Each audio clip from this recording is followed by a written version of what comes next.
Je n'ai pas l'amour, je suis un métal qui résonne, une cymbale retentissante. Si je n'ai pas l'amour, je ne suis rien. Si je n'ai pas l'amour, je ne suis rien. Si je n'ai pas l'amour, je ne suis rien. Si je n'ai pas l'amour, je ne suis rien. Sois béni, Seigneur Jésus-Christ, pour ce nouveau jour que tu nous accordes à chacun d'entre nous. Et merci d'avoir institué aussi cette émission qui nous aide à mieux comprendre ce que c'est que le dessein de Dieu sur notre vie. Et je te bénis, Seigneur Jésus, pour la vie de tous nos auditeurs, encore pour ce jour que tu nous accordes. Avec le chant l'Esprit Saint de tout à l'heure, rentrons dans une réelle communication avec l'Esprit Saint et l'inviter dans notre vie passée, dans notre vie présente et dans notre vie future. Nous venons notre minami akpe ma wo kokwe. De mi pa gbe o me. E cho pa gbe ine va yi. Ko le gbe to yi ma u ganami. Ple yi ne gba gbona le te ton po mi. E la benami me nya nu ine le jojogbe le cho ma o. Ma u de ka kwenya. E ta ya fa kala. Ko la me yo kata me yo nye o trivi me po la. O mo do nya de ke le mi pa gbe ji o. E yo ma do vovon dinami o. Me kana file le gapo siamo. Le toji le Radio Maria. Le toji gapo ya me tutua. Be ma u gbo kokwe. Me hia fe tutuo. Me hia na ke na na. Be na khoji se. Na yo ma u imene cho. Ma u ine wo. E na pe va wa gbeji. Atro nou la gbe me. Mi abio mi no vi. Jean-Marie ine la citron le wona ya nchibe. No a chok gbogbo ko be hareka. Do da na mi a chok ama. A chok do gbedai. Akwe gbogbo kokwe. Le mi a pa gbe me.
Je n'ai pas de force.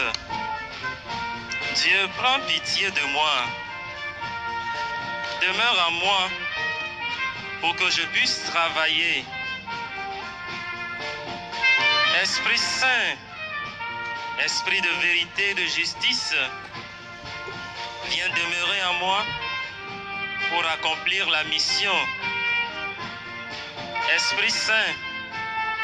Esprit de vérité, de justice, viens demeurer en moi pour accomplir la mission.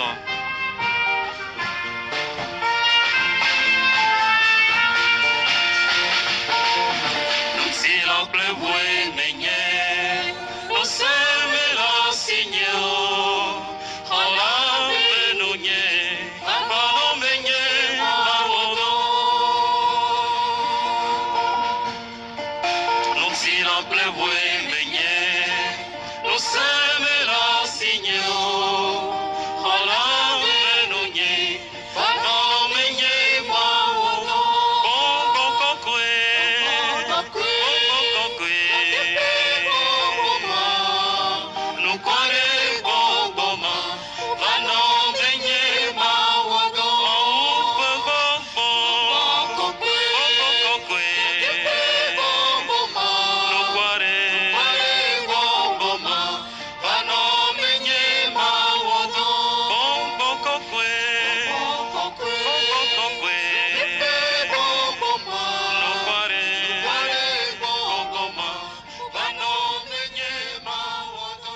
Viens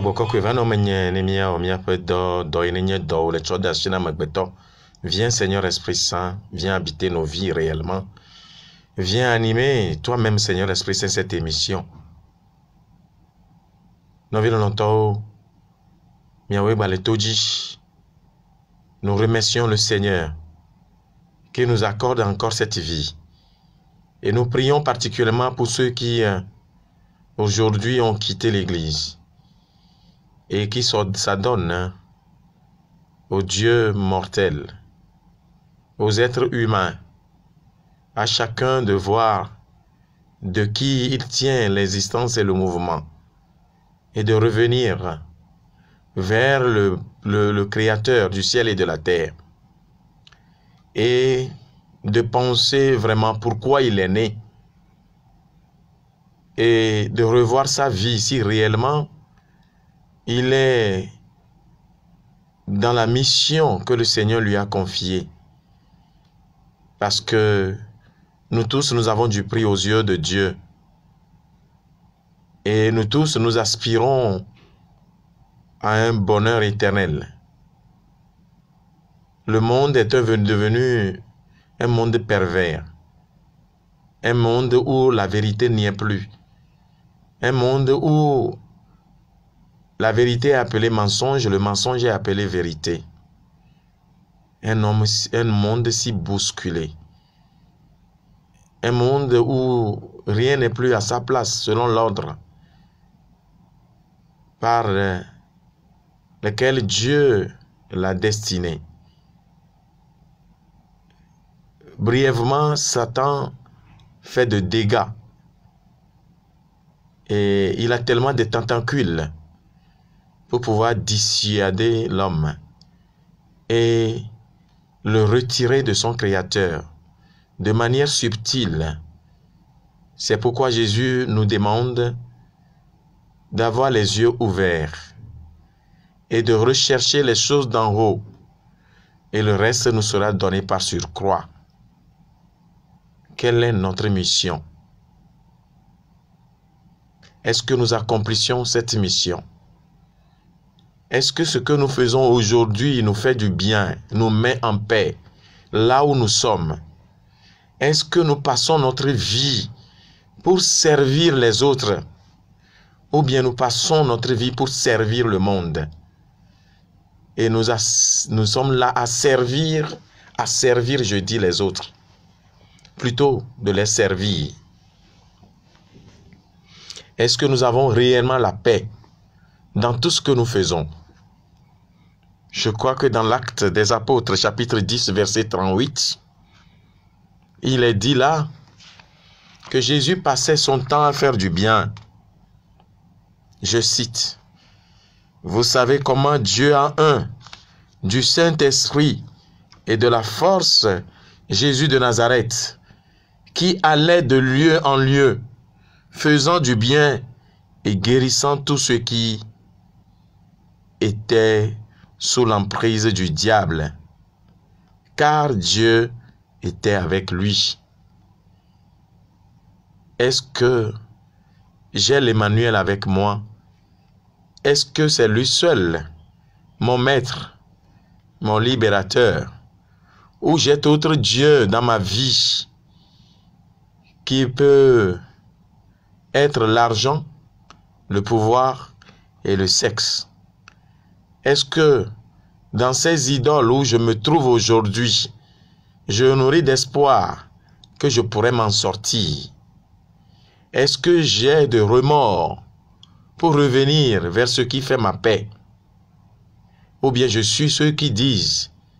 qu'il n'y a pas de paradis, il n'y a pas d'enfer, de vivre comme on veut? Je l'ai toujours dit, si nous tous nous aspirons au bonheur,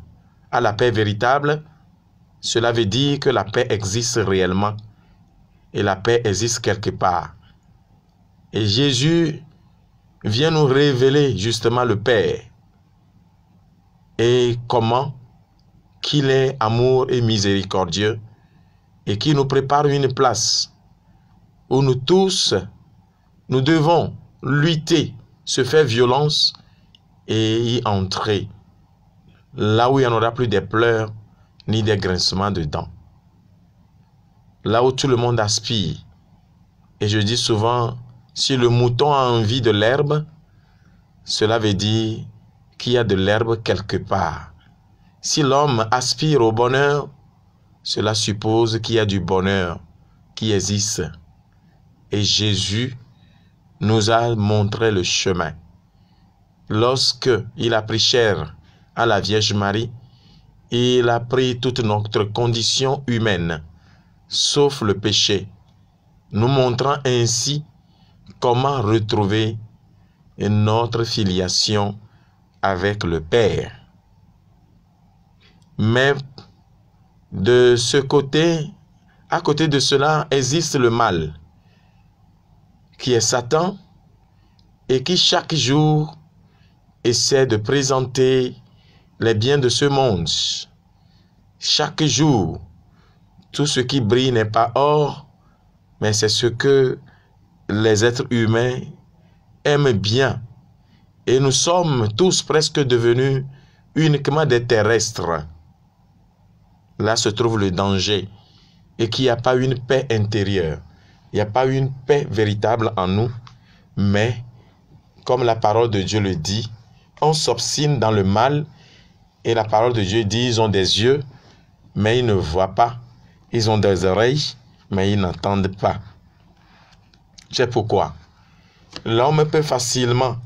s'adresser à l'ennemi du Créateur, qui est Satan, lui demandant la faveur d'obtenir la conception en vue d'une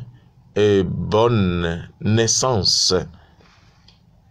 Mais il n'a pas ce pouvoir, puisqu'il ne peut pas créer l'être humain. C'est au moment opportun que Dieu accorde la vie. C'est comme cela que beaucoup ont laissé leur vie à Satan en allant aussi visiter les cimetières de manière noctambulante, avec des cérémonies liées à cela. Et en fait, dans leur tête, en allant, ils ne savent pas ce qui les attend. Et c'est dans ces rituels que la peur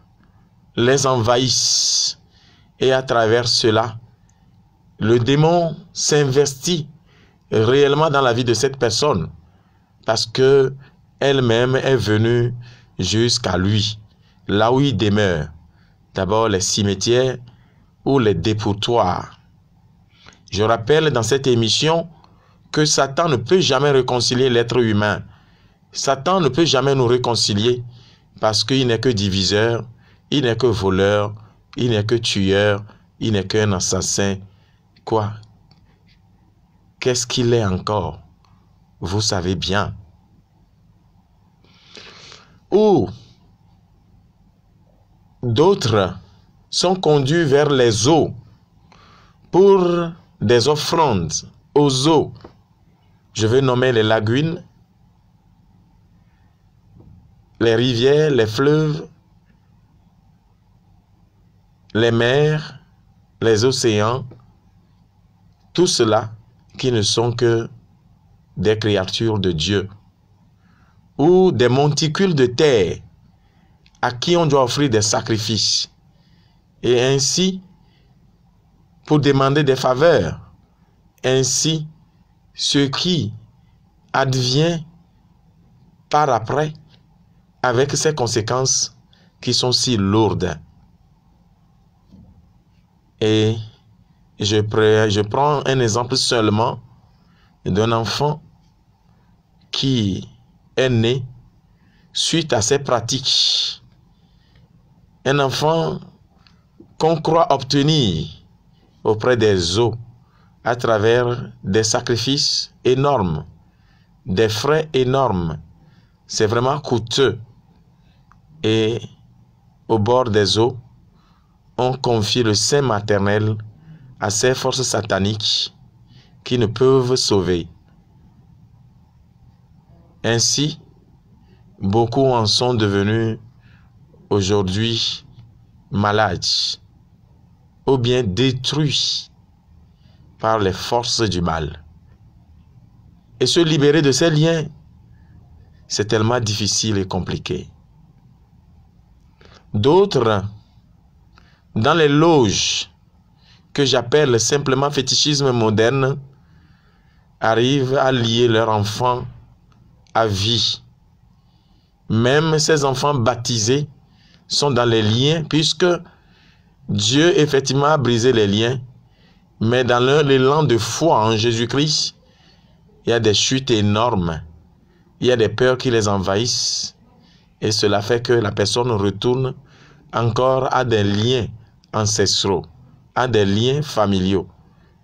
à des liens d'âme, à des liens exotériques.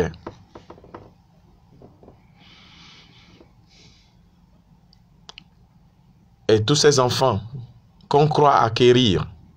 à travers ces demandes aux eaux et autres,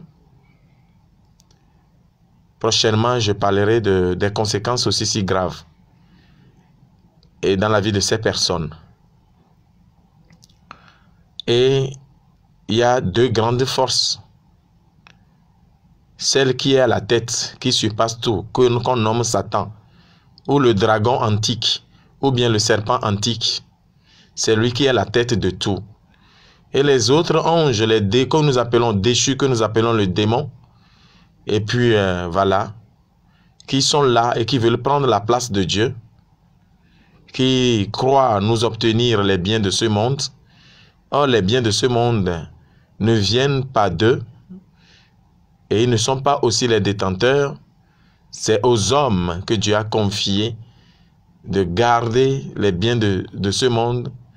et d'en faire bon usage pour qu'après, faisant bon usage de tout cela, ils puissent obtenir une place auprès de lui. Et paradoxalement, l'homme voue des cultes et remplace Dieu par ces objets qui ne sont que des créatures de Dieu. Et ces enfants, obtenus après conception, ces enfants deviennent souvent des malades spirituels et qui ont pour mission de détruire,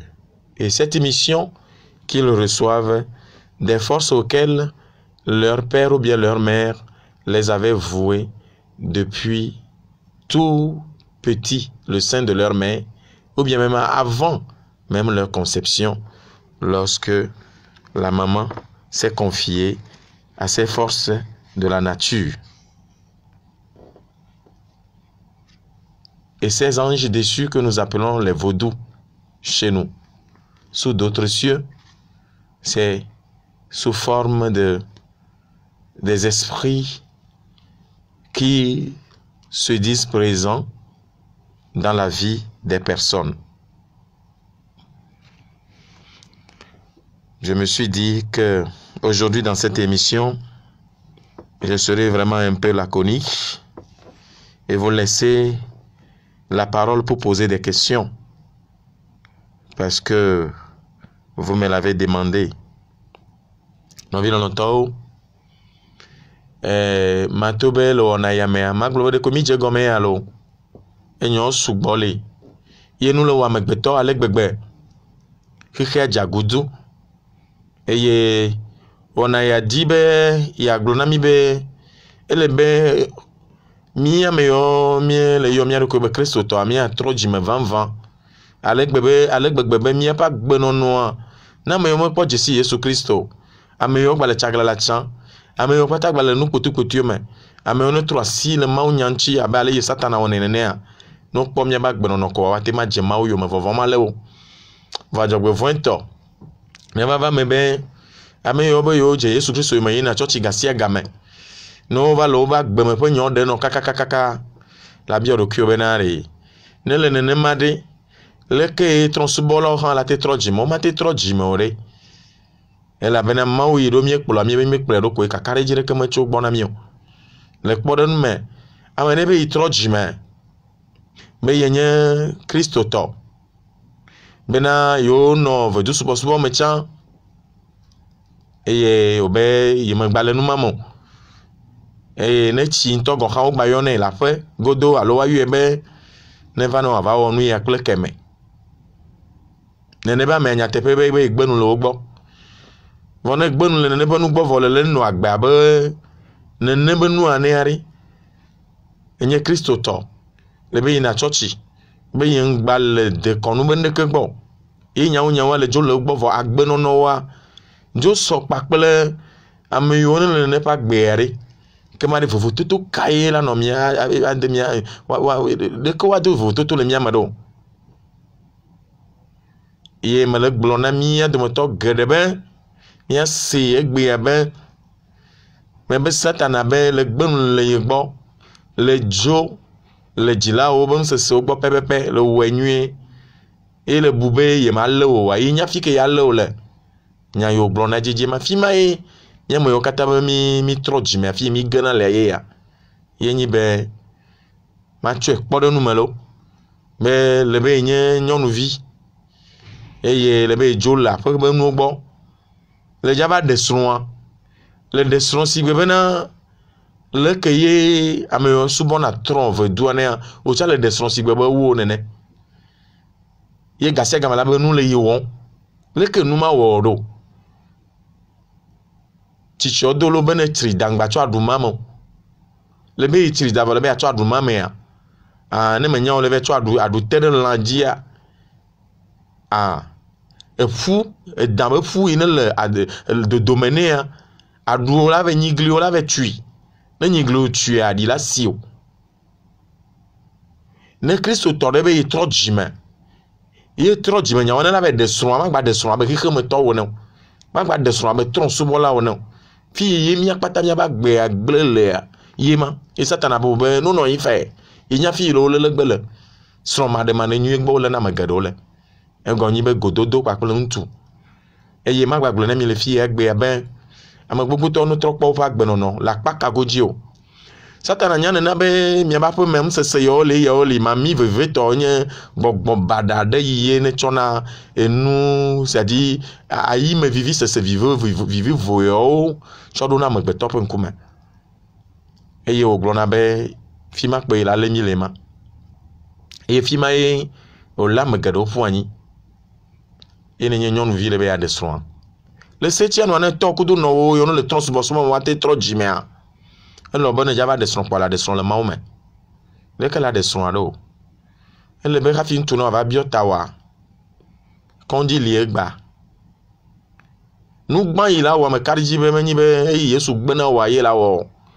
menyi be la tsɔ ɖokuiwo nɔ na ŋutsuwo ɖe abe ɖeka koe yi tsɔ yi ɖokui le na yi mele wɔ ahasi o be ye ɖe abe srɔ̃ nene fi ye mi le tu kaɖa lea fi ye tu kaɖa ge dze miaƒe agbe me blibo eye mɔkpɔkpɔ megbe va le mia si be Mawu la te ɖe mi ɖa le mɔ ma dzi o ye ya le be eya ɖe srɔ̃a Mawu abe trɔ̃subɔla nɔ fi le dzo lea ma gba trɔ yi fi mɔ ɖe dzɔgbevɔ̃etɔ agbo geɖewo be yewo nye Kristo tɔ vɔ yewo dza be ɖe srɔ̃a wodzo ve ɖe ame yi me yina tsɔtsia ŋutɔ tsɔ vɔ ga yi me wodo goa ebe wo be yele ble ɖe ŋuti be la yi tsɔtsi ye wova tɔ tsɔtsia dzi amea metsɔe le me nu ɖe dzi le tso gbɔ wa ne ga yi me tɔ tsɔtsia dzi voa ne vava me be ŋe ƒu ɖeka le lãme na wa egɔ nyi be edo fu na wo kpoa eɖi ɖe me le aƒe me ne le va le li sɔŋ bena ne ve biɔ yi ta bena ne yi tsɔtsi ŋgba le yi tsɔtsi o ao eye na me gblɔe be afɔku le me ne mi be mi ma se Mawu be gbe o afɔku le me eye na me gblɔ yi tsɔ ɖe va yi be woɖena srɔ̃ hafi dzina vi wome dzina vi hafi va ɖena srɔ̃ nyame ye wɔ ame geɖewo gbea eye wole gblɔ nya geɖe tso woƒe agbe ŋuti pastor gblɔ yi hunɔwo tsã gblɔ yi enukpɔlawo tsã gblɔ yi wobe agbea kaka mɔkpɔkpɔ ya megba le wo si be woatrɔ gbɔ va aƒe oa Mawu megble mi da ɖi le nɔnɔme ma mea Yesu be lɔlɔ̃ li tegbe Yesu be ametakpɔkpɔ le mia dzi miatrɔ gbɔ va aƒe alo tsitsiwo do lo be makpɔ ƒle metsina si amewo ɖe ne me be ma ya si me dza ƒle nu yi be ma ƒle ne yi me kpɔ nua le asi amewoa ɖe ye ma trɔ gbɔ va aƒe me o ma tsi asia mea ne be ma de srɔ̃ le me tsɔ dze srɔ̃ ɖeɖe gɔme wo me de na srɔ̃ nene o srɔ̃ nye ɖeɖe ave le si be trɔ subɔlɔ be srɔ̃ ɖeɖe ne ye srɔ̃ ɖeƒe aglo do ma ɖe nye ma gbɔ va ɖi ɖe mea mi gbanɔ na ŋusẽ klia be mi la ɖe kpe mi tsana kakpa kple gbɔgbɔvɔwo le dzi tsɔwo tsã mi ŋutɔ mi be mi gba aƒe me ŋusẽsiwo vɔa mi ba trɔ tsana kakple wo ye satana gblɔ be o me srɔ̃ mi be la ɖea me srɔ̃ be nyakpe le miawo ma yi nya be yi ɖeka kpe le ƒodo na mie ne la tsɔ ame ɖe ɖo ɖa ame yi me le vɔ satana le vɔ ame yi nye gbɔgbɔvɔ le ƒodo ne mi kpɔa mi ma nya gbeɖegbeɖe wa atsɔ nene ƒe amea ɖo ɖa mi nene ƒe amea la nɔ dɔ mia gbɔ alo nene ƒe ame la nɔ dɔ gbɔ ye ŋutɔ kpe tsɔna yi be ŋutsu ɖo ɖa amewo ye ŋutɔ kpe tsɔna yi be nyɔnu ɖo ɖa amewo vɔa wo be yewo nye Kristo tɔ nɔvi lɔlɔtɔwo nya gblɔm le nya veve ye me kaɖi mi le to dzi na ame ɖeke ŋgbatrɔ bi yɔm be fada ɖeke mi la wɔe ɖo miatrɔ gbɔ va aƒe makpɔ ƒle metsi na si ame lo ele veve ɖe la trɔ gbɔ va mɔ yi le bua trɔ va mɔ nyuitɔa dzi na ame ɖeke ma te gblɔ na o tanya ya nyi tanya veve ɖe me tsɔ ye tsã le ƒoƒo ku ɖe gbɔgbɔvɔ ƒe amezãzã ŋuti fi ma mi ʋu agbo geɖe na gbɔgbɔvɔ le miazã kaka ne gbe ye va wɔna be le be ma nye trɔ subɔ vɔ la trɔ va yi trɔ subɔ me tsɔ wu tsã la gba va subɔ trɔ tsɔ wu nɔ kudotɔwo ɖe srɔ̃ maɖemaɖe nyuita gbɔgbɔ be la do aya na mia leke bɔna ɖo yibe ŋutsu ba tsɔ ɖo alo yibe nyɔnu ba tsɔ ɖo ye be nuwo kpata le gbegble eva va me egbea me va mɔ dzi ale gbegbe me va mɔ dzi ale gbegbe be ne ame ɖe va gbɔnye ŋutsu ye o nyɔnu ye o ye be ƒoƒo kaka tsɔ yi kpa ne me bia be srɔ̃ le asi o abe mi de srɔ̃ le tsɔtsi xɔme abe ao nu ka ye mi subɔ nɔ srɔ̃ ŋutsu aɖe yina tsɔtsia o fada me gba yina tsɔtsi o leke le dogoe ɖo de ko ava mia ƒoƒo ne me va oa ma wɔ ɖe sia ɖe kaka tsã la ka ɖe me vi ɖe ne trɔ yia la gba ve tsã kakpa kpli ke ma dɔ ŋɖeke me le mi la te wɔ ne nye ma te wɔ kpa Yesu tsã ma te wɔe na wo eɖo wo ŋutɔwoe le ŋɖe gbɔ ye na wo le nenema ame geɖewo le nene ƒe nɔnɔme me elabena ame geɖewo be dziƒo yi agba ye ko nye be yewoa ɖe srɔ̃ yewoa dzi fi yewo dzi vi ɖeka tsã me suna yewo trɔ subɔlɔ ba gbenɔnɔe ma bɔ mi be mi trɔ dzime ye ko le kplɔ ame geɖewo de trɔ subɔsubɔ me wo be yewo le Mawu gbɔ vavã wo me le subɔ Mawu wo me le ɖo to Mawu wo be srɔ̃ wo be vi eva va na be me biɔna ame geɖewo bena ɖe le wo be kuxe yewo tsɔ va ma biɔ bena ɖe ne me de srɔ̃ wa ɖe le wɔ nu vɔa va be awo wo ɖo na ŋuti ne nyuie ɖe be awo evɔ aɖe ne le toto kple ame srɔ̃wo le yi ma ɖe ne gba nye ame ɖeka tsã ɖe ne me de srɔ̃ le ha la ƒe senuwo ŋutɔ le xɔ tum le kedzi xoxo ame gbogbotɔwo ble wo be yewo la ɖe o mele ɖe o wo va yi ebutsa vava wo va yi le va le toto kple ame srɔ̃ kple kpɔtɛawo aɖe ŋutɔ le kpɔe nena ɖe le wɔ nu vɔ alo me wɔ nu vɔ ne me de srɔ̃ wa me wɔ nu vɔ me le to kple ame srɔ̃ aɖe le wɔ nu vɔ gama ye le kplɔ gba yi kume ye le kplɔ ame sugbɔ le de kume wɔna mo ya be Mawu be nya ye amewo va na mia gbɔa wo be ye nya be ye nye ye be dzinya ye la tuaƒe vɔ yi be wo biɔ yi ta yi me dzadzo vɔ yi be ya yi akplɔ ŋuti le mia wɔ nyama ɖo ye woatsɔ nya va fada gbɔ be etu kara le nanyi mi me le nye nɔ Kristo tɔ ƒe agbe o abo be fada ya exɔ ame ya ɖe akplɔ ŋuti ye ya yi gbakpɔtɔ le fi be ye gblɔ ne yi srɔ̃ tsã kaka bena ne va de megbe na yi ne ya yi akplɔ ŋuti nɔvi lɔlɔtɔwo mianɔ agba be Kristo tɔ ne vavã ŋkati o ma ƒoƒo ezã la va do game meli o me to na ame geɖewo bena nyawo to me le gblɔe le radio dzi ne me sɔgbe oa fadawo sɔgbe ame gbogbotɔwo tsi wu nya ŋutɔ tsã le fada ɖuɖu me wo la gblɔe be mele nenema le mia be katolik ha mamea ɖe ame ɖe me va dena megbe na ame ɖe o ŋutsu ɖe menɔna aƒe me va dena megbe na nyɔnu bena yi akplɔ ŋuti o nu yi ne na be megba le akplɔ ŋuti yo me wa ne la dzo le gbɔ agbe mavɔ ne wòasɔ asi o dziƒo ye mia le ne me nene wa le subɔ trɔ amegbetɔ ye ŋuti koe le kakaka be ye gbe ekarisia communion agbebolo bliboa mia gbe yi da ɖe ame ŋuti alo ŋutu ŋuti kakakaka ne mi va ku alo mi le dɔ alo ŋɖe le dzɔdzɔm le mia dzia me le gblɔ me mi yɔ ŋutsu akpɔ ɖa bena ɖe ela xɔ ne mi ya mi yɔ ŋutsu ta ye mi tsɔ miaƒe agbea mi ɖo miaƒe agbea nyi ne nene ƒe ŋutsua kaka enu va le mia wɔm megbea ɖe be wobe yi tsia yi la gbã na me ɖe ŋuti yi be ya ɖe srɔ̃ koe ɖe ame ma ɖe la te xɔ na mi ya ne ga yi me gble do mi yɔ ame ma ŋkɔ kpɔɖa be la te tɔ na mi ma nɔvi lɔlɔtɔwo agbevi ɖe ko mawo tsɔ na mi be mianɔ agbea ŋutɔ le ŋkɔgbe na mi ye le dziƒo fiaɖuƒe la me miaʋli ame yiwo be yiwo tɔvɔ wobi be yiwo tɔvɔ mawu ya lɔlɔ le ŋutia woawoe gblɔna be o be dziƒo ɖeke meli o be anyigba ya dzi kpoe dziƒoa le me gblɔna na amewo dzedzi be me sia me le dzi gbɔ ɖe me ƒe be ya nɔ fi ye fafa le fi ye ŋuti fafa le fi ye avi fafa magba na nyi o fi ye adzeɖaɖa magba na nyi o me sia me le teƒe ma dzi be yanɔ gbe ɖeka me ɖeke me le xexea me nya mawu be ame agbetɔ me le dzi nene ƒe teƒe o ye ta ye ne fi ma le ame sia me dro ma ne nya be teƒe ma li ye Yesu Kristo va tsɔ teƒea fiɔ mi enɔ agbe xɔ ŋuti la nɔ le mianɔ Maria ƒe dɔme yewo dzi eye wònɔ agbe le mia dome nu vɔ̃ koe menɔ ŋuti o be mianɔ agbe ne miakpɔ ne miakplɔ ye ɖo ne miage ɖe dziƒo fiaɖuƒea me fi ye mia kpata mi le dzidzi be miaɖi ɖe me le teƒe menye teƒe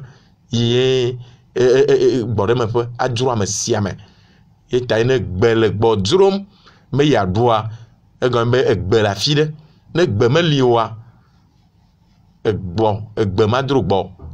ne ŋutifafa le mia droma egɔme ŋutifafa le afi ɖe miaʋli ale bena xexeme nu yawo esrɔ̃ evi ega ŋgba wɔ be mi ma ke ɖe dziƒomenuwo ŋuti o mawu nya do ŋgbe na mi be mi atrɔ ɖe dziƒomenuwo gbɔ eye woatsɔ anyigbadzitɔ hã kpe ɖe ŋuti na mi mawu nya nye nyateƒe nɔvi lɔlɔtɔwo fi ma ye le veve ɖe na ewɔe be ame geɖewo le tsaka wobe yewo wɔ misa yewo dɔ misa yewo do gbe ɖa kaka yewo wɔ neuvaine Amaleki de fait le ne yewo wɔ 15 jours de combat wowɔ kaka tsikɔ dzimetɔtrɔ ƒe nya yi ne me nenɔ mi le gbea dom ɖa vɔa mi le tsaka kpakple gbɔgbɔ vɔwo gasia game kema míaƒe agbenɔnɔ ne wòana le ma me ye nɔvi lɔlɔtɔwo me le gblɔe be ne le be yeawɔe ne wòanyo ne dzilawo ne woate trɔ dzime woanya be mawu gbagbe subɔ le lea ele nɔ be la dzidzi ɖokuiwo kpɔ le kɔŋdzi vɔ xexea la to nɔ bena nene be nu ɖeke meli egba la kpɔ ne nyi nyɔnua la to nɔ be ŋutsu la to nɔ be wobe fi ka le gba ya kpɔ nu ma le gba ne do dzigblẽ na wo ma ne me do dzigblẽ na wo wa ate ɖe ta ɖe nu adzo le gbɔ va na me yi be yawɔ ɖe mawu ƒe lɔlɔ̃nua mawu megblẽ ne dana ɖe nu mekpenɛ va vovototo le ame ɖewo be yewo tɔ ale nenema vɔa eglo mi nu agbea ɖo ɖe kaka vɔa evi dzidzi srɔ̃ɖeɖea le nyɔnu be akpadzi srɔ̃ɖeɖea nyɔnu be akpadzi agame le ŋuti ne game ma va yi vɔa hafi ŋkudzi va kɔ no sɔa game va yi vɔa nɔvi lɔlɔtɔwo srɔ̃ɖeɖe ŋgba nyana ɖe na o mi ame gbogbotɔ mi le fi ma mi le ale nam miatrɔ va mawu gbɔ ye me dzro be ne la nyoa nyɔnuwo miakpɔ Bibla me Ana kple Simeon ƒe ŋutinya vevietɔ Ana ƒe ŋutinya mi nya nya ma alo Samaria nyɔnu ma la femme samaritaine le vudoa to wokple Yesu Kristo ƒe dzeɖoɖo le yiƒe agbenɔ ɖo le ame ɖe ŋgba kenam de ame yiwo ŋutɔ le nu klẽ be srɔ̃ yewo ɖe va kpɔ me srɔ̃ ɖo aya ɖuwo lea woawoe ɖe ɖe aga ale gbegbe be ye ŋutɔ ɖeka koe zɔna va na vudoa to ɖe ŋukpeta elabena wokpɔe be ŋutsu aɖeke megba le gbɔ wokpɔe be ŋutsuwo sugbɔ zɔ kpakpli kpɔ Yesu Kristo va do go eto nɛ be ne be kplɔ srɔ̃a va eto nɛ be Yesu Kristo be srɔ̃ mele esi o Yesu gblɔ be le ɖoa matɔ̃ va yi vɔa egbea ɖeke menye srɔ̃ na o nene ƒe ame trɔ ƒu du yi dua me eye ame yewo megblɔna be yewo gogo yewo se eƒe nyawoa ya ye ŋkume kɔ ne do go ɖe la Yesu Kristo nɔvi lɔlɔtɔ ne mi do go Yesu Kristo aɖe enuwo trɔna le miaƒe agbe me mi ame ɖe metsɔna asi dana ɖe kodzoedzi va nɔ gbedome kpɔm o le ɖokui yɔm be Kristo tɔ va nuwo mele trɔ le agbewo me wa lala ya ɖu mi kple Satane la do ha ame la va do go ame le mɔdzi alo la do go ame le afi ɖe la be miabe ƒome me ŋɖeke menyo na mi o be ŋɖeke me nyonyo na mi o ŋke mele nyonyo na mi o ŋke mele nyonyo na mi o e nya male do vovon dzi na me geɖewo alo la va to no be gbɔngbɔn kplɔ ɖo be mamiwo kplɔ ɖo gasia game ana ƒe ŋutinya no waƒoƒo na mi mianya bena dziƒo yie mi le dziƒo yie mi le ne ɖe srɔ̃ le mawu me ne wate kplɔ yi dziƒo ne ma ɖe srɔ̃ le mawu me wa nyi be la ti anyigba dzia mate kplɔ yi dziƒo wa mawu nya gbagble na mi be la nyo be ŋku ɖeka ne wagba no ne nadzo yi dziƒo fiaɖoƒe la me be la tsɔ ŋku vea atsɔ yi ɖe zomavɔ me ana ƒe ŋutinya tugbedze ko wònye tsɔ srɔ̃ ɖe bɔƒe ma andre koa esrɔ̃a ku ye srɔ̃a kua ŋgbatrɔ ɖe srɔ̃ lo edo go srɔ̃a lɔlɔ̃tɔ Yesu Kristo le templo la me ebe zã kple ke le ŋtitidɔ kple gbedodoɖa ye nye tɔ egba li egba ne ɖevi ɖe wɔ nu ma meka dzi be dzila wa ɖo wava tsɔ kpo aƒoe le tsɔtsi xɔa me egba li egba egɔme ame ɖokui tsɔ sa vɔ enu ke nye nu vevia le agbe me ado goe mele gblɔm labena ame geɖewo le nu ɣli egbea ɖe ŋutsu ɖe nyɔnu ɖe vi ƒe nya ŋuti enyo ne te ɖi le tsɔtsi xɔ mea ela wɔe be ame yiwo le vivitsi me woate ma trɔ dzi me le be ya ɖe srɔ̃a na Kristo mea wola biɔ tawoe le setsia nɔ wo biɔ tawoa madzo ya tuƒo wo ɖe fi ma ye nɔ kutɔ ye nye trɔ̃subɔla be yɔ nufiafia ye ke yɔ nya ke yɔ me miagbɔ no gbe biɔ me takpoa le miabe dekɔnu mea miabe nusesewo nua alo le miabe aƒe mea le wɔne xoxo no gbe biɔ nyɔnu gbe ve biɔ ŋutsu gbe ve biɔ nyɔnu takpoa nyɔnua wo ƒona ta gba ne nyɔnua la va tsi ŋutsua gbɔe ya Yesu Kristo be nufiafia ye ke yɔ eye la va xɔ na mia ye ya Mawu nya le ŋkɔ na agbenya menya amegbetɔ ƒe nya o ele ŋkɔ na miaƒe dekɔnuwo ele ŋkɔ na miaƒe nuseseawo ele ŋkɔ blibo na eye miatɔgbi kple mia mamawo tsɔ na mi yena Yesu Kristo le gblɔ be miesewo gblɔ be Mose ƒe gamewo ma lo mbabla wɔ kple kpɔtɔewo miesewo gblɔ na mi be nye ya me le gblɔ na mi be nɔviwo eka mi la tsɔ ame gogotɔ le ɣli nu la le na megbea dzimetɔtrɔ koe ndeke meli o ne be ma trɔ dzimenu yi gbɔ le be ma tati o enu la va tati o ne be ma tati o fi ma ya amewo la va nɔ gli to le to me no anɔ xɔ ɖeɖefia anɔ xɔ vision anɔ kpɔ nu ya nenema mia trɔ dzima nu yi mi le veve ɖe mia tati me le te ya kplɔ mia yi dziƒo me te le ya ɖe mi o me wue be nu yi gbɔ mi le me wue be mia ƒe ŋuti fa le setsia na mia ƒe ŋuti la tɔ fafa tso anyigba ya dzi ke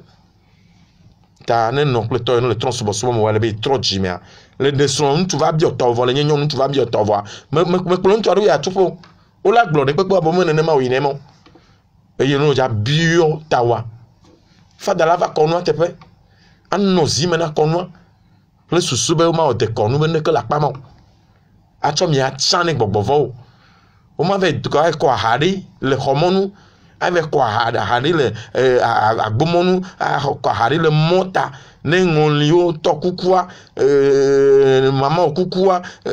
hafi woatsɔ aha va mo la va no wotsa aha nunu ma aha kɔkɔ ɖe anyi ma eye tsana ka miabe lɔlɔa mi tɔdzi gbegble vɔ satana mate wɔ mi ɖeka satana mate bla mi o satana mate dzi lɔlɔ na mi o eya tsitre ɖe mia ŋuti tso keke gɔmedzedzea me ke ame yi ne wɔ mia ɖeka kpe lɔ mi ye nye Mawu dziƒovitɔ ta mate wɔ ɖeka kpa satana mate na me miabla ma me nɔ kɔ aha ɖe miado nu kpakpli awo fada la nɔ kɔnua nu enɔ yi metrɔ dzimotɔ yi mekpɔtrɔ dzime woakpɔ nu ma teƒe du be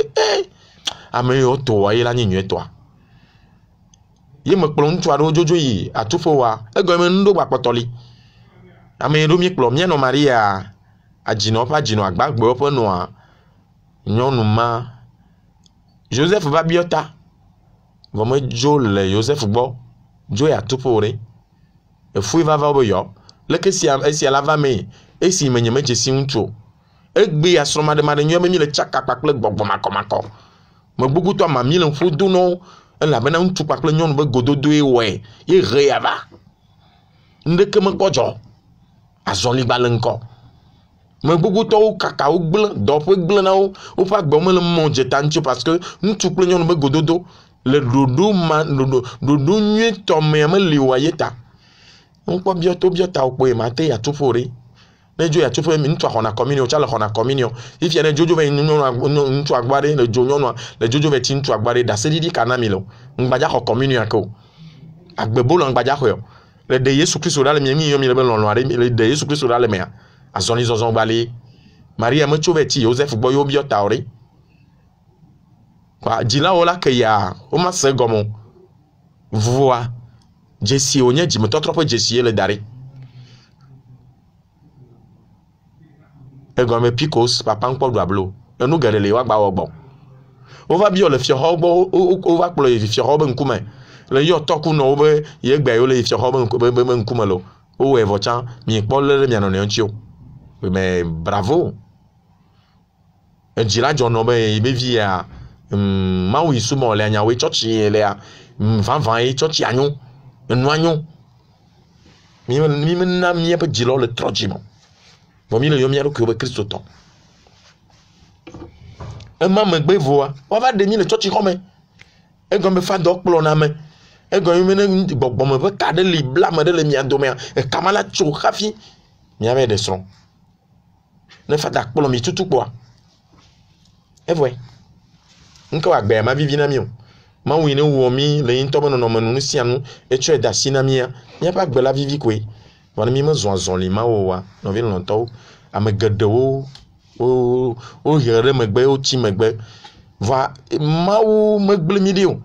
e poto le mi ba gbe me ye mi ade mon ko be wa 3 si le mi ba gbe nti ya ona be kakana na fifia e le glo na megede o le be ma trova tanya ji e ya megede o me le glo ni sobe vidiji amado fota gba veti ntu gbo va pon ntu amado na fo e ti menyo ne amegede obe jila obe ne nyonu vi ya mi nye Kristo to mi gba no popo nenema e be mi le subo tron mi le subo satana amegbogo to le gbo ne de vi ya ne nyonu vi ya mi di me do fune ne me di ne me fofuna wo wa ne be nyonu vi ya me fofuna wo wa be mi m'avait bien tant bien ni bena de ntu vier de est-ce que ya dona foi ne ni be yeme va le do foi de que mi o ya do ele vevire mi abuta me tonu mo kwatanchi e wo ebe mi le church an ivoa le wa no do amele no ne mo kema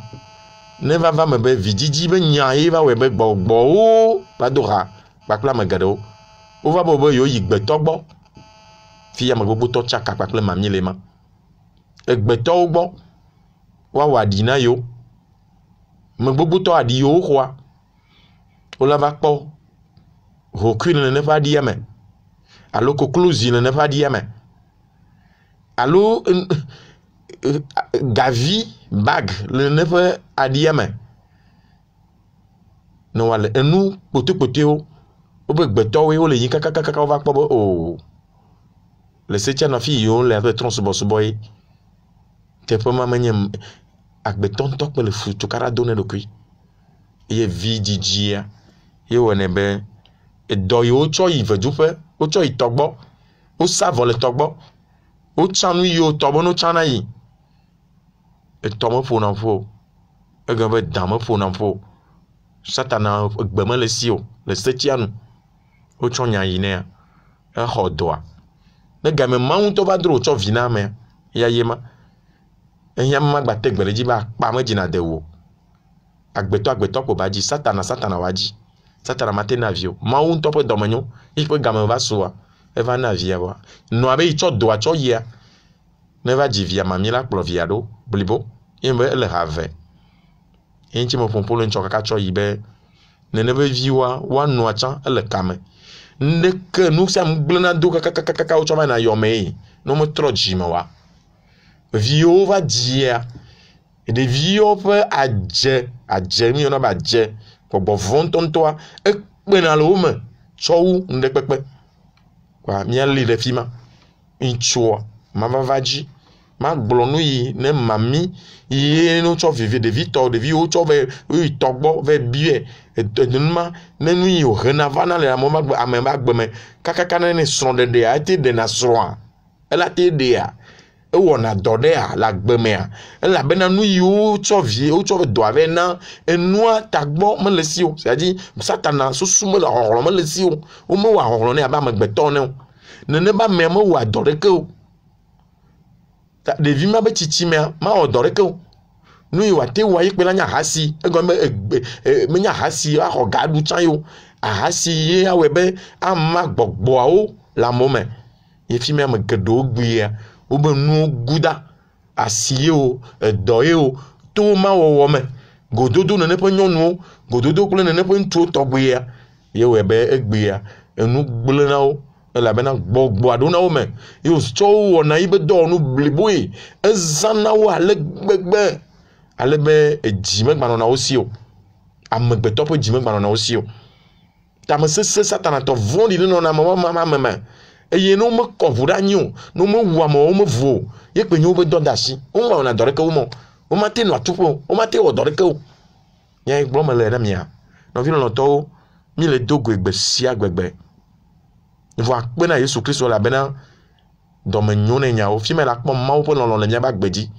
eye mi kana ɖe dzi be lɔlɔ mi ŋutɔ gɔ hã wa fi me la kpɔ Mawu ƒe lɔlɔ le be nene be ameawoa gbɔgbɔa dzona le wo dzi ye me gba le wli do le fia be ame ɖeke megba gblɔ ne be wodzi ame ɖe kpakple mamiwo be womate ɖe la le gbɔ ne woaɖe la le gbɔa eɖo la zã ga million ga nagbo wola tsɔ wɔ mami nu nɛ wotsa li mami nɛ hafi ye mamia la dzo le gbɔ nɔvi nye ne wogblɔ le gbɔ wa woble o ame yi ne gblɔ nyama na wɔ ame baɖa ye ame vɔ̃ɖi ye dzo le gbɔ trɔ va Yesu Kristo gbɔ ne la nyoa gbe sia gbegbe ne kpɔ katolike xɔ tsɔtsi xɔ ɖo me nɔ aƒetɔ ƒe ŋkume aƒetɔ mi yɔnɛ be Saint Sacrement nɔ yi ƒe ŋkume ƒoƒo nɛ ne mele neke gɔme so madza ƒoƒo nɛ ava ɖi ɖase dzika ŋgba tso ne le aƒetɔa gbɔ le nya be gbɔgbɔ ma va na atsaka agblɔ be bu le fia la be aƒu adze anyi abe nyawo le sugbɔ mi le dogo gbe sia gbegbe wo katã wo le susu me na ewɔna ŋuzizi ewɔna be miafa da wa dɔme ve na mi le satana ŋuti ye mi ɖena gbe nɛ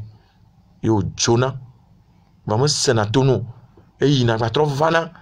ele be ame be xɔse ne woalolo eye Mawu nya ye wɔna be miabe xɔse tsina va me dzɔgbevɔ̃etɔ kristotɔ gbogbotɔ ne woyɔ be ne wova se Mawu nya womeva na o etsɔ be Mawu nya wo be Yesu Kristo edzo le wobe ƒuƒoƒea synagogue egba dzo le nukevɔa egba trɔ va yi ƒuƒoƒea ke nufiafia ŋutie eye nya ye tuna kami ne wo bena ne miava va se agbenya mi mese ne o nubuwo ko mi va sena ye no be ga ɖo wo be messe pour les malades de conversion et des malades dɔyɔyɔ dzimetɔtrɔ kple dɔyɔyɔ ƒe misa la se gɔme be ame gbogbotɔwo atsi megbe kaka no gblɔ Mawu nya va yi vɔ kekema ne game be wodza ɖe Holy Ghost fire wodza da zoro nuwo dzi hã game yewo vava na ŋɖeke ma dzɔ Mawu nya tuna kami Mawu nya ɖena gami miase agbe ƒe nya me Mawu nya ye wole gblɔ le mɔwo to synagogue wo be teƒe yi ne fa teƒe yi agbetɔ la te se nu menye Mawu nya yi wole gblɔ gbogbogbogbogbo le Carrefour ɖeke ma yɔ ɖo zodzewo gɔme wole gblɔ le asiwo me abale yi avlesiwo alagawo tona yo dzena asiwo me ne wotsã wo ne va yi Mawu be nu la nyo ne ye gbea la tsɔ bie ɖeka la tsɔ kponɔ ada ɖe woƒe agba me ne woto gbɔ va yia la tsɔ da nɔnɔnɔnɔ menye Mawu nya ma wo gblɔ asi me ne hunyahunya mea Mawu nya wo megblɔ le hunyahunya me ame ya tsɔ bia ne no asimetɔ be ne wogblɔ no be aleluya be asia la nyo la tsɔ ne la va me no ebe gblɔ nya ɖe ye ba gbedzi atsɔ ga da ɖe agba me ne ya etsa pile o zã hele dɔ ta ele dzi ga tsɔ wu pile be ga Mawu nya wo megblɔ le hunyahunya me o satana kpe la ya dona amegbetɔ nenema gbea donc mia se hunyahunya ma tsa le mia be kaƒonɔbawo dzi Mawu nya hunyahunya tɔ ma tsa le mia ƒe kaƒonɔbawo dzi donc eya ye ma nene ƒe amewoa meka dzi be ŋtsɔ ya ne mi va ma va nɔ gblẽ kpakple ɖaseɖiɖi kema eye wo kplɔ yi veduwo ba kpa dzia edzedzia nene ƒe vi wo yi ne nɔ ava fɔfoa wova dzi ɖeviawo wo la trɔ va tsɔ ɖevia va etsɔ ɖevia va enye woyɔnɛ be ɖakpaya be vi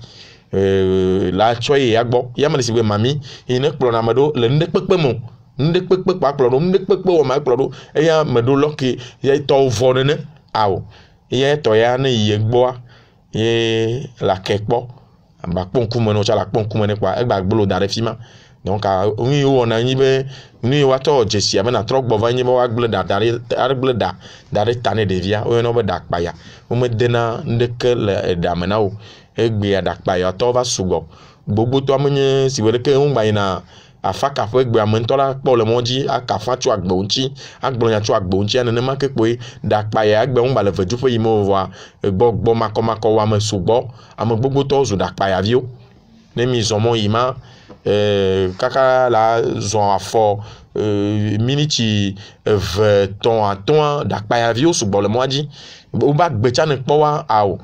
va ame ŋkutawa ame yiwo ne nye ame ko le te kpɔ ma kpɔ ɖakpaya le ta nɔ gbeɖegbeɖegbe ɖo mi kpɔ fa da ɖakpaya tɔ ɖe kpɔ nye me nyɔ ne mi kpɔ ekpa mia na manya alo mi kpɔ sisa ɖakpaya tɔ ɖe kpɔ ye ma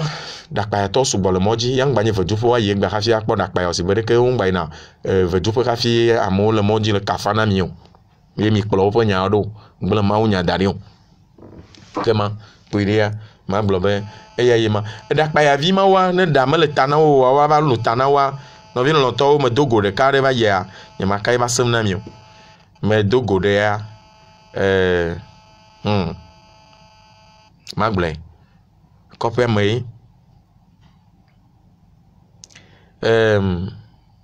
ɖevi ma tugbedze nyuie vɔ wo be nɔa tsɔ yi veduƒe ahave ye wo tsɔ dzi be ɖakpaya vie ele be ne tsi ɖo aƒe ɖea wo la va lu ta nɛ eye ega exɔ tsi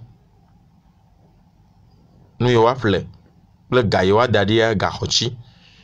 vɔ ame nɔviwo mi nye ga me le mia si o aɖeke mia me ɖo satana me kpɔna mɔ ye ŋutɔ le yi kpɔ nu yonyea la ke ɖe ŋu ye ɖevi ma va tsitsi vɔa eɖo eƒe amasi ɖeka kpata vɔ mekpɔtɔ sukulu dzi o elabena gbɔgbɔa ye gblɔ be ma yi sukulu ma do miaƒe gbe yi do mia kpata mi lo aya ma ɖo tame nɛ o sizo lanvi ŋdeke ma ka yibe ta ye me mie le kpoe ɖe ma gblɔ be ɖevi ma mawu kplɔe ɖɔɖɔɖɔɖɔɖɔɖɔɖɔ bele va tsɔtsi nye me nyɔ avɔ ya gbalẽ ŋuti hokui kple nuwo le abɔ nɛ kple afɔ nɛ vɔ ele va tsɔtsi ye kristotɔ ametɔwo kpɔe be yɔ fada ɖevi ɖe tɔ mia dome vava tso kaka yin tsɔ ɖe abe ɖakpaya vie hokui kple nuwo le alɔ nɛ mbe nyawo no yɔ yi be dzilawo na dzilawo me yina tsɔtsi o yi tsã le trɔ̃subɔsubɔa me mama gbɔ le mama tsã le trɔ̃subɔsubɔa me ta kpame vava ɖe fu nɛ mamawo be amenuvevea wo va yɔe na ma etɔ ye wòva megblɔ nɛ be nyo zi ɖeka ame ƒoƒo kpakple bia nu me ele to na be eye wo dzi afi wo tsɔe toa ye eye hunua be la xɔ nu ya hafi ye wa lu ta nɛ ye tsɔ kotoku 400 400,000 ye tsɔ 400,000 tsɔ ne hunua be gama me so pa ple nu yo be ne ple ye tsɔ kpe ne tsi hunua be ma xɔ hunua xɔ ga 400,000 la vɔ be ma kɔm na vi be no trɔ dzo yi no wa be dzi nu kpɔtɔ no wa tsɔ va mbe enyawo ame nɔvi ye wo trɔ gbɔ va kakakaka kpɔa hunua va ku evia le teƒe evia trɔ va yi ye va trɔ yi via gbɔ abe nene yɔ nua le wo tsã nu kekeke ma via tsã me su o gba trɔ gbɔ va ke nene ye mama gblɔ na me ma ye be nyo kaka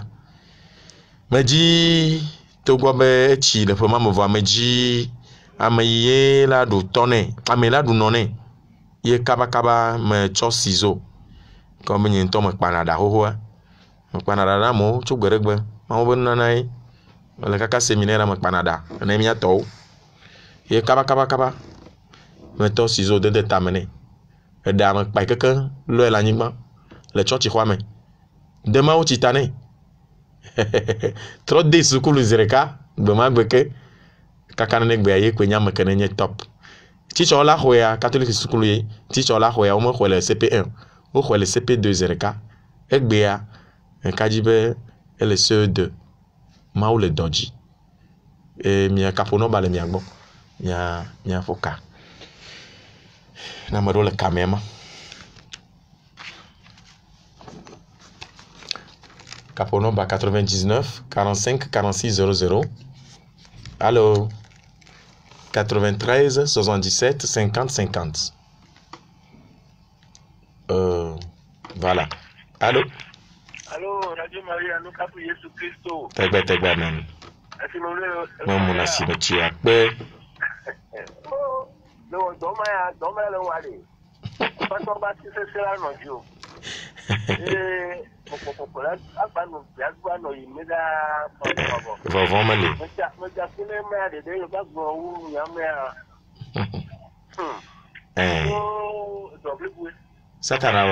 Satana wa me kluvier. Ba ni dak pene mau. Ni dak pene mau. Ya ne ye to be se. Ni to ben se. Ya de de chamala o no shibe.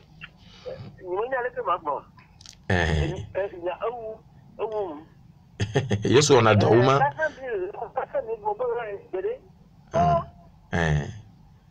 efetu tuma le mi medu fede o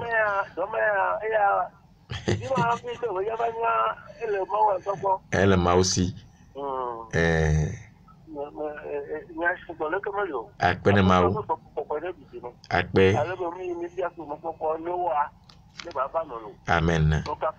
tegbe amen na mare kale amia ho pavo allô oui tegbe amen mi sobedo ma oui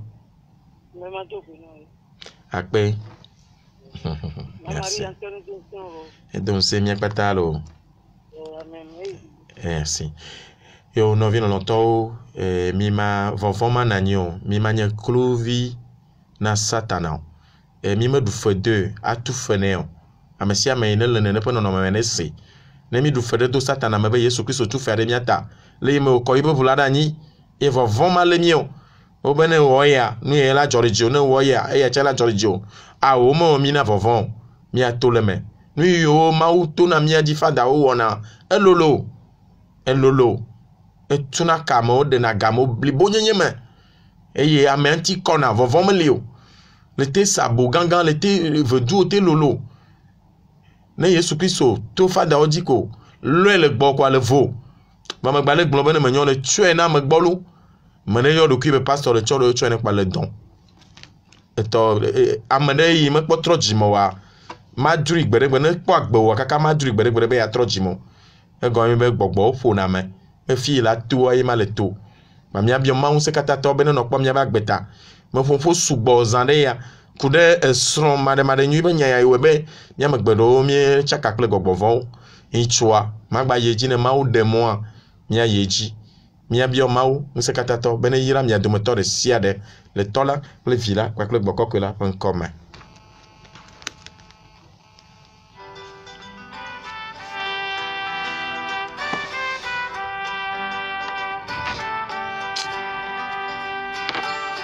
Si je n'ai pas l'amour, je ne suis rien. Salut les Jésus.